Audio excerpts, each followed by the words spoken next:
मुसलमान और मुसलमान का मकसद ये मुसलसल जद्दोजहद का नाम है। मुसलसल कोशिश में रहना, अपनी रूहानी तरक्की के लिए भी, मुआशी तरक्की के लिए भी, दीनी उरूज के लिए भी, इस्लामी इक़दार के लिए मुसलसल कोशिश में रहना।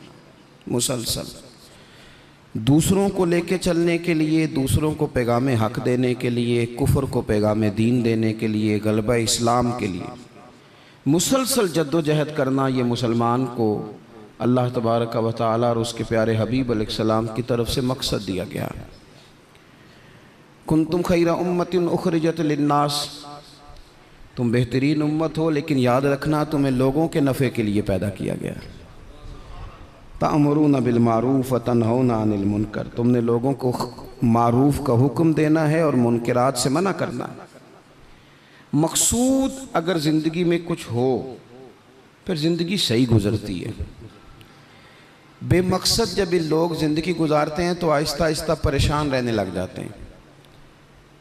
मकासद क्या थे? मकसद ये था कि मैंने ना 2-4 करोड़ रुपया ज़िंदगी में जमा करना है, तो हो गया जमा, अब क्या करे? अब परेशान रहने लग गया। अब कहता है पता नहीं सारा कुछ है, मेरा दिल ही नहीं लगता। मकसद इसका ये था कि मैंने ना बहुत अच्छी बिल्डिंग बनानी है, बेहतरीन मकान बनाना है, तो बन गया मकान। अब भाई ये छोटे मकासद थे। मैंने मुल्क से बाहर जाना है, जाके सेट होना है, तो हो गया सेट। अब मकासद जब तक बड़ा नहीं होता, मुसलमान मकसद हयात को जब तक पहुंचता नहीं और जब तक वो सही डायरेक्शन पर चढ़ता नहीं, उतनी देर वो परेशान है। वो टामक टोनियाँ ज़रूर मारता है, वो वाली बीमारियां ढूंढ के ले आता है जो दरअसल उसकी बीमारियां हैं ही नहीं। वो ढूंढता चूँकि उन चीज़ों को है, फिर इलाज भी उन्हीं का करता रहता है। याद रखें, ज़िंदगी बामकसद बनाएं। मकसद क्या हो? निरी रोटी कमाना मकसद ना हो, रोटी कमाएं भी और लोगों को खिलाएं भी। आप अगर इसलिए माल बढ़ाएंगे कि मैं मालदार हो जाऊं, तो ये तो महमूद नहीं, ये प्यारा नहीं आपका ये नज़रिया। लेकिन अगर माल इसलिए कमाएं कि या अल्लाह पैसे देना, पर मुझे तरीक़ा भी हज़रत उस्मान गनी वाला देना, मुझे सलीका हज़रत अब्दुर्रहमान इब्न औफ वाला देना। आप अगर मकासद के तहत ज़िंदगी गुजारेंगे तो बेचैन नहीं रहेंगे। अगर आपका कोई मकसद है, आप अगर सहाबाए किराम अलैहिम रिदवान की मुक़द्दस ज़िंदगियों को देखें तो कोई मकसद था, कुछ पीछे था जिसके लिए वो जद्दोजहद कर रहे थे। हज़रत मौला अली शेर खुदा करमल्लाहु ताला वजहुल करीम, एक बात करता हूँ, एक मिसाल देता हूँ। हज़रत अली शेर खुदा का शुमार बज़ाहिर अभी बच्चों में होता था जब कलमा पड़ा, और जब सारी बरादरी इकट्ठी थी और हुजूर ने फरमाया मैं अल्लाह का रसूल हूँ, कौन कौन मेरे साथ दीन की मदद करेगा, कौन मुश्किल वक्त में हिफाजत करेगा, तो सब चुप रहे। हज़रत अली उठ के खड़े हो गए, कहा या रसूल अल्लाह, मैं मुहाफिज भी बनूंगा और दीन का मददगार भी बनूंगा। अब एक मकसद बना लिया है कि मैंने तलवार लेनी है, मैंने दीन की हिफाजत करनी है, मैंने ये काम करना। एक मकसद तो है ना यार, एक प्रोग्राम बना लिया है। अब हज़रत मौला अली शेर खुदा हर मैदान में पहली सफ़ में नज़र आए। एक मौका ऐसा आया जहाँ मेरे हबीब अलैहिस्सलाम ने फरमाया कि अली, तुम मदीने में मेरे पीछे रहो, बच्चे हैं, औरतें हैं, निगहबानी है, और मैं इसलिए इसी तरह तुम्हें छोड़ के जा रहा हूँ जिस तरह हज़रत मूसा अलैहिस्सलाम जनाब हारून को छोड़ के गए थे, मगर ये कि मेरे बाद नबी कोई नहीं। एक मौके पर सिर्फ छोड़ के गए, जिहाद पे साथ नहीं लेके गए, तो हज़रत अली रोने लगे। अल्लाह करे आपको समझ आए मेरी बात की। बच्चा हमारा भी रोता है, पर वो कहता है मैंने सैर के लिए जाना है। मकसूद कुछ और बना लिया है ना। पैसे हमारे बच्चे भी मांगते हैं, पर वो कहते हैं कि टूर जा रहा है, मैंने साथ जाना है। हमें भी रोना आता है कई दफ़ा, लेकिन वो जो पार्टी हमने काबू करनी थी वो कोई और करके ले गया। ये तो ग्राहक मेरा था, ये दाएं बाएं कैसे निकल गया। रोना तक आ जाता है, उनका भी रोना था। अर्ज़ की या रसूलल्लाह सल्लल्लाहु अलैहि वसल्लम, आप मुझे बच्चों और औरतों पर छोड़ कर जा रहे हैं? तो हुज़ूर सल्लल्लाहु ताला अलैहि वसल्लम ने फरमाया, अली उसी तरह छोड़ के जा रहा हूँ जिस तरह हज़रत हारून को जनाब मूसा कलीम छोड़ के गए थे। भाई एक मकसूद था कि मैंने मैदान में रहना है, एक इरादा किया था, एक प्रोग्राम बनाया था, फिर सारी ज़िंदगी वो मैदान में रहे।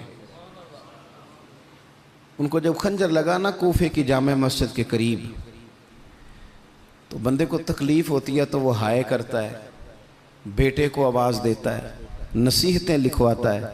लेकिन मौला अली को खंजर लगा तो क्या कहते हैं? कहते हैं फुज़्तु बिरब्बिल काबा, लो भाई लोगो रब्बे काबा की कसम आज मैं कामयाब हो गया हूँ। एक मकसूद बनाया था ना, आज मैं उस मकसूद तक पहुँच गया हूँ। यार कोई मकसद तो हो। लो सुनो बात, बुखारी में मौजूद है। एक खातून थी जो मस्जिद नबवी शरीफ में झाड़ू देती थी। मुश्किल काम है? चलें आप बताएं मुझे, मस्जिद के अंदर झाड़ू देना आसान है कि मस्जिद का सदर बनना आसान है? नहीं, सदर बनना ही सौखा दे, इसलिए कि सदर बन के करना कुछ नहीं ना, आर्डर ही जारी करना है। इल्ला माशाअल्लाह अच्छे लोगों की बात नहीं करता, इसलिए अच्छा ज़्यादा अजर वाला काम तो ये ना कि अल्लाह का घर साफ किया जाए। मैंने तो उलमा से कई जगह कहा है कि इस ओहदे का ना आप कोई नाम बदल दें, इस सीट का निगरान कर दें, सरपरस्त कर दें, क्योंकि जब सदर आप कह देते हैं ना तो सदर पाकिस्तान का सबसे बड़ा आइनी ओहदा है, और सदर अगर बाइख्तियार हो तो पहला काम असेंबलियाँ तोड़ने का करता है, तो फिर मुश्किल हो जाएगी। एक खातून मस्जिद नबवी शरीफ में झाड़ू देती थी, कोई मकसद तो है ना यार, यानी जुमे वाले दिन मैंने झाड़ू देना है, कोई मकसद तो है। मैंने यार अल्लाह के घर, अल्लाह का घर समझ के, कमेटी की मस्जिद समझ के नहीं, महल्ले की मस्जिद समझ के नहीं, रब का घर समझ के मैंने यार वो वाशरूम साफ करने हैं जिनके अंदर लोग गुजरते हैं और नमाज के लिए अपने आप को तैयार करके लोग वुजू से फारिग होकर के आते हैं। एक मकसूद है, एक इरादा कर लिया है, कोई प्रोग्राम तो हो, ऐसे मुहम्मल फजूल वक्त गुजरता जाए। यानी हमारे यहाँ ना कुछ लोग कहते हैं मैं बोर बड़ा होता हूँ। आपने नाराज़ नहीं होना, मैं सैकड़ों और हज़ारों लोगों को जानता हूँ जो उनसे पूछना क्या कर रहे हैं तो कहते हैं टाइम पास कर रहा हूँ। तो मैं कहता हूँ आपने टाइम को बिल्कुल फजूल समझ लिया है। क्या समझते हैं आप? ज़िंदगी के लम्हात इतने फारिग हैं, और नबी पाक सल्लल्लाहु अलैहि वसल्लम ने फरमाया दो नेमतें ऐसी हैं जिनके बारे में बहुत सारे लोग धोखे में। दो नेमतें, नेमतें का हुजूर ने नेमतान, दो नेमतें ऐसी हैं जिसके बारे में लोग धोखे में पड़ गए, उन्हें समझ ही नहीं आई कि हमारे पास नेमत या रसूलल्लाह कौन सी? हुजूर ने फरमाया एक सेहत और एक फुर्सत, एक सेहत और एक फुर्सत। अल्लाह ने फारिग वक्त दिया था कि बहुत सारे कुरान पाक पढ़ सकता था, दरूद पाक पढ़ सकता था, कोई काम कर सकता था, लेकिन बस उस चौक में गुजर गया, उस गली में वक्त गुजर गया, फलाने की बातें करते वक्त गुजर गया, मेलों ठेलों में गुजर गया, शुगल मेलों में गुजर गया, कोई ठंडे इलाके की सैर में गुजर गया, जो बचा था वो मोबाइल पे गुजर गया। बीत गए औकात हमारे। कोई मकसूद है मेरे अजीज? मस्जिद में झाड़ू देती है खातून, बीमार हो गई लेकिन बामकसद जिंदगी गुजार रही थी ना, उसने किसी न किसी तरीके से अपने आप को मदीने वाले महबूब के दीन से जोड़ लिया था। झाड़ू देती थी मस्जिद में, बीमार हो गई। कुर्बान जाएं रसूल कायनात यानी अल्लाह की रहमत कामिला, हुजूर खुद चल के तीमारदारी करने तशरीफ ले गए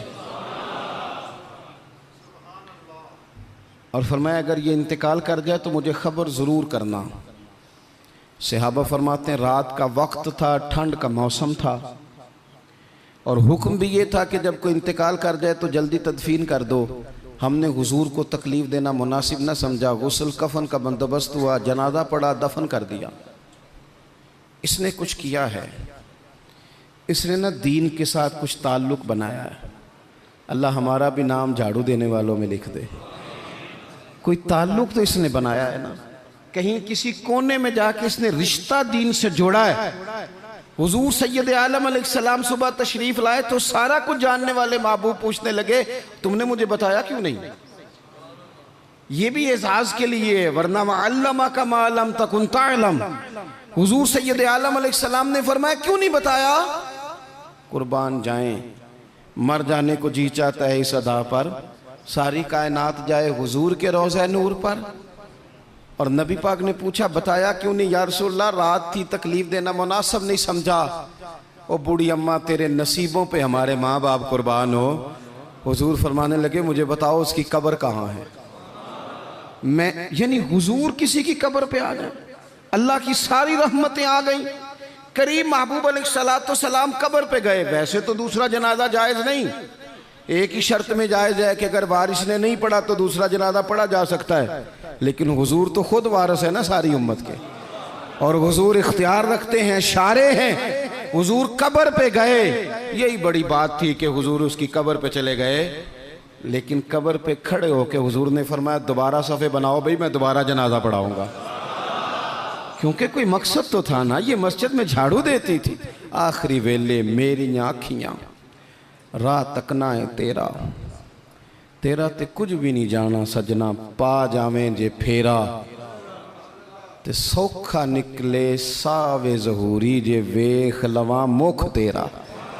हुजूर तशरीफ ले आए, खुद तशरीफ ले आए और कब्र मुबारक पर खड़े होके दोबारा जनाजा पढ़ाए। नौजवानों, बड़ा वक्त ज़ाया हो गया, बड़ा।